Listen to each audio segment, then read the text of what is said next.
Why you need a circadian retraining program. Circadian rhythms research is exploding at the moment. In 2016, the Nobel Prize for Physiology went to the discoverers of the circadian clock, specifically the cellular mechanisms by which it operates.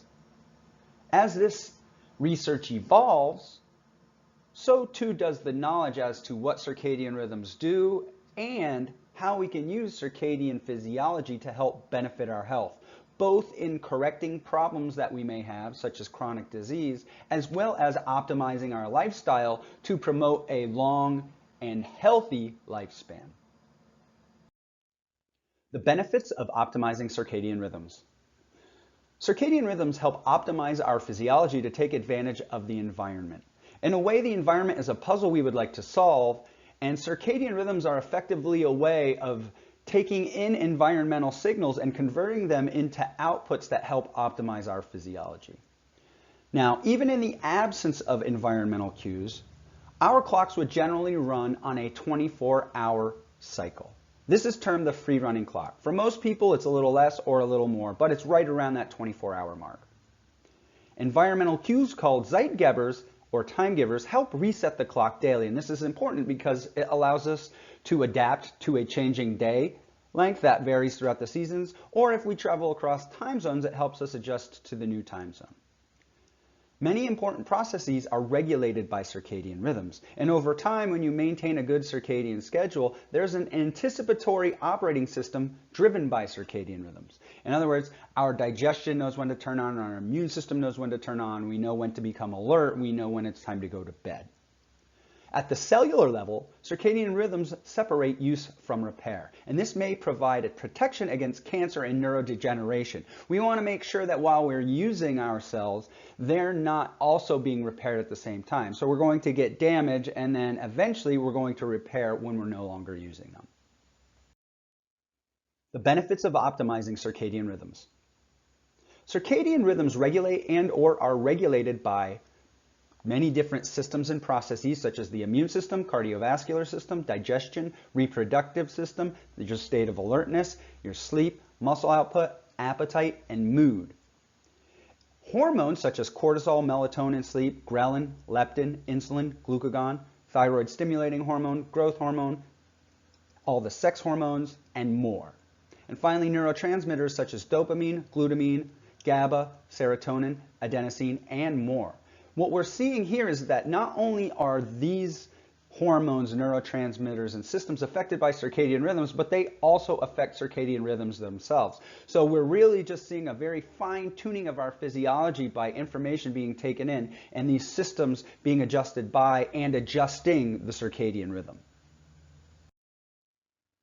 Problems caused by circadian disruption. When we look at problems that can come from circadian disruption, we can separate them into two phases, the acute phase and the chronic phase. In the acute phase, we see things like hyperglycemia, hypertension, increased appetite, poor mood and cognition, impaired muscular performance, poor sleep, jet lag. Jet lag, in fact, is a classic form of circadian disruption. Chronically, we see many of the chronic diseases that we get with aging and that ultimately end up killing us. Obesity, cardiovascular disease, type 2 diabetes, depression and anxiety, delayed sleep phase disorder or insomnia, neurodegenerative diseases such as Alzheimer's or Parkinson's disease, autoimmune diseases, and cancer. Now, clearly, a lot of the data on chronic issues comes from animals and epidemiological studies, and that's obvious. We have both ethical and time constraints. But when we dig into this and we look at if the mechanisms are consistent in humans, the answer is a resounding yes. Can you go it alone? I know what you're probably thinking at this point. Yes, circadian rhythms are important, but I can probably do this all by myself. Now, while it's true the data is there, I've just compiled it. And it's not just about light and time-restricted eating. Those are two very important environmental cues that help set our clocks. But there are other cues that matter, and knowing what matters can remove confusion. For example, even if you have light and time-restricted eating nailed down, there could be certain nutrients you're eating at the wrong time or not getting. Exercise could be a problem. Sleep hygiene could be poor. There are a number of variables that could effectively screw up your ability to solve the puzzle. Put another way, think of light and time-restricted eating as two pieces of the puzzle that you have in the right place, but there are other factors that you may not have in the proper place, and this can lead to confusion and not quite so optimal physiological state. Plus, there's tremendous individual genetic variation. Cookie cutter does not cut it with circadian rhythms.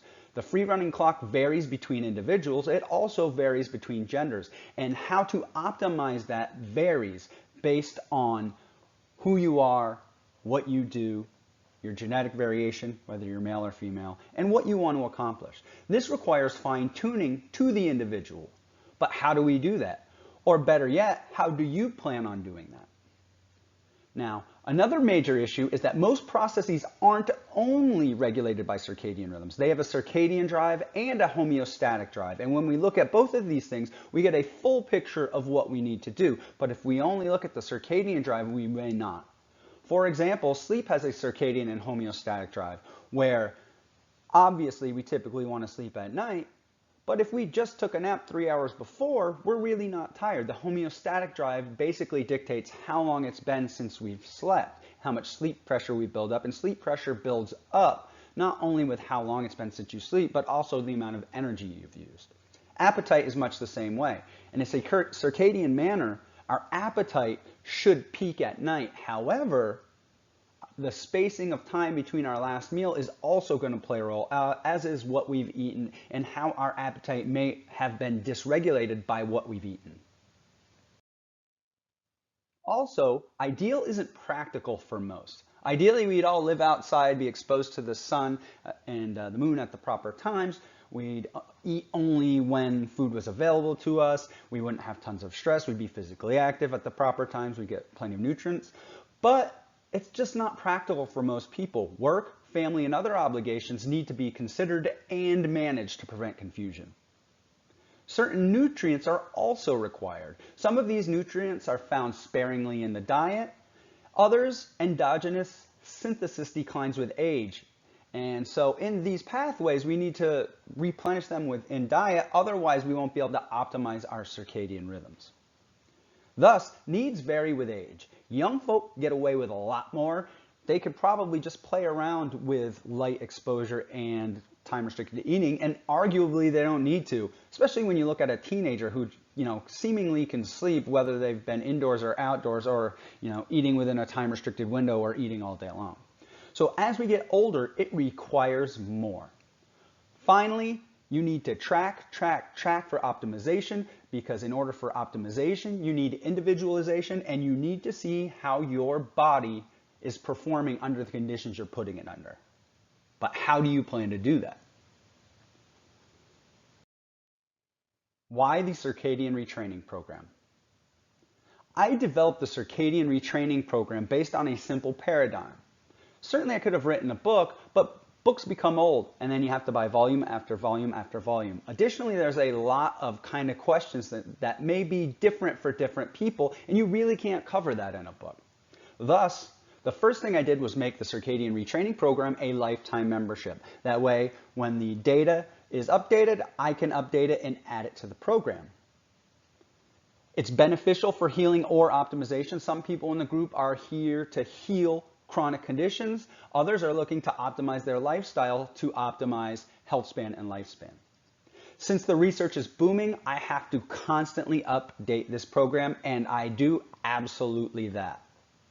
In addition, I maintain an interactive private Facebook group with bi-monthly Facebook Live videos. The purpose of the group is just for me to kind of work more with people. I like interacting with people. It also allows me to individualize the program for the individual, because you're just simply not going to be able to cover every scenario in a book. So having an interactive Facebook group allows me to do that. During the Facebook Live videos, I discuss new research and break it down into digestible bits of information that people can use. I go deeper on the Hack Your Gut blog analysis. Again, same way. Easier to understand, more usable information, how to implement these things.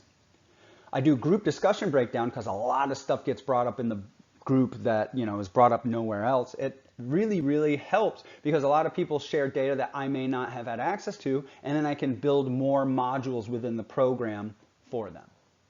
And finally, I do regular challenges. The challenges are a way to help develop good habits and to measure your progress.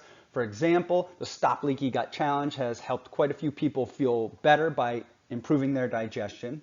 And another example is the Sleep Hygiene Challenge, which has given people more tools to help them fall asleep better. The Circadian Retraining Program is regularly updated. It began on June 1st, 2017 and was just over 4 hours long, comprised of only 5 modules.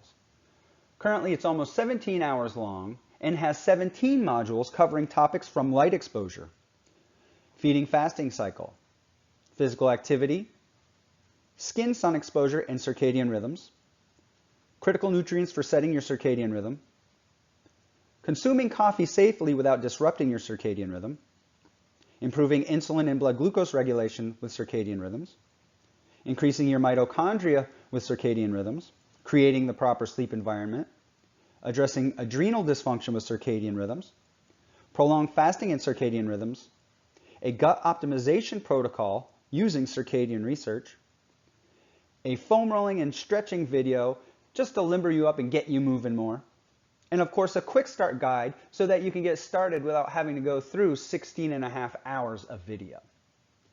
We provide a means of measuring success because this allows individualization of the program. One man's beneficial habit is another man's stressor. So we really want to see how we're responding to the things we're doing as we change them. In fact, that's one of the reasons we do the challenges too, because once we get our circadian variables locked in, our circadian schedule set to what we want it, we want to play around with other things that may also give us a little extra benefit. And finally, I provide ways to manage disruptive factors. Certain nutrients and foods are best at certain times while they're disruptive at others.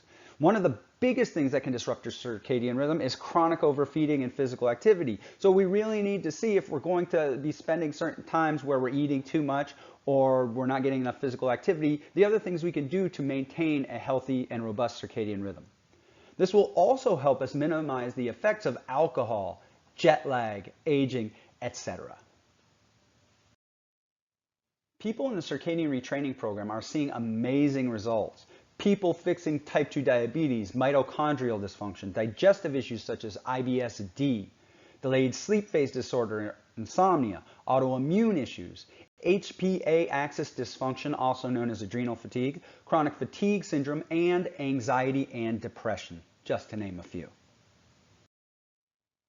Circadian rhythms can exert a substantial benefit to your overall health, helping you optimize your health and lifespan and prevent chronic disease. They help optimize your function for the environment, so it is foolish not to leverage this information to your benefit. Research into circadian rhythms is booming and gets more and more complicated by the day. It's not simply time-restricted eating and light exposure. We really want to knock down every aspect of circadian rhythms that we can. And to do that, we want to control our environment more and more. The Circadian Retraining Program is a comprehensive and interactive program that helps you do just that. It's constantly growing and updated and applies data across multiple fields of study. And most importantly, individualization is key. Don't go cookie cutter, go Circadian Retraining Program today.